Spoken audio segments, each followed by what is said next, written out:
जब कंपनी से पूछा गया कि उन्होंने सैंक्शंस के बावजूद नॉर्थ कोरिया में गाड़ी क्यों सेल की, तो उनका कहना था कि उनके पास इन गाड़ियों का कोई रिकॉर्ड ही नहीं है। मर्सिडीज के मैनेजर्स खुद परेशान थे कि उनकी top of the line luxury गाड़ियां नॉर्थ कोरिया पहुंची तो आखिर कैसे। इस मिस्ट्री के बॉटम तक जाने के लिए कई सालों तक इन्वेस्टिगेशन चलती रही। फिर आखिरकार एक दिन ये भांडा फूट ही गया। आइए देखते हैं मर्सिडीज मेबैक को यूरोप से नॉर्थ कोरिया कैसे स्मगल किया गया। गाड़ियों का सफर नीदरलैंड्स के रॉटरडैम से शुरू हुआ। रिकॉर्ड्स में देखा गया कि दोनों गाड़ियां अलग अलग सील्ड कंटेनर्स में बंद होकर पोर्ट पे आई थी।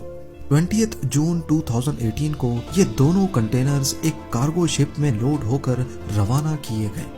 ये चाइना की कोस्टका शिपिंग कॉरपोरेशन की कार्गो शिप थी जो 41 डेज का सफर तय करके 31 जुलाई को चाइना के डालियन पोर्ट पे पहुंची। इन सील्ड कंटेनर्स को पोर्ट पे उतार लिया गया, जहां वो कुछ अरसे तक पड़े रहे।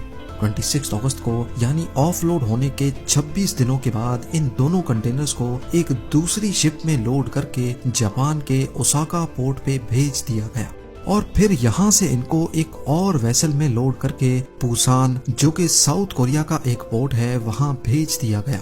यहाँ तक सब कुछ क्लियर था और इसमें कुछ भी गड़बड़ नहीं थी।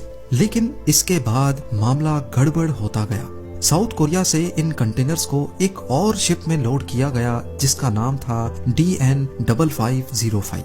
1 अक्टूबर को DN5505 ये दोनों कंटेनर समेत साउथ कोरिया से निकलकर रशिया के नकोटका पोर्ट के लिए रवाना होती है। ये सफर करीब 5 दिनों का था, लेकिन दूसरे ही दिन बीच रास्ते में शिप अचानक रडार से गायब हो गई।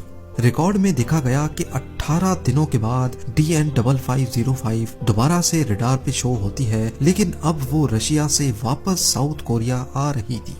इस बार इस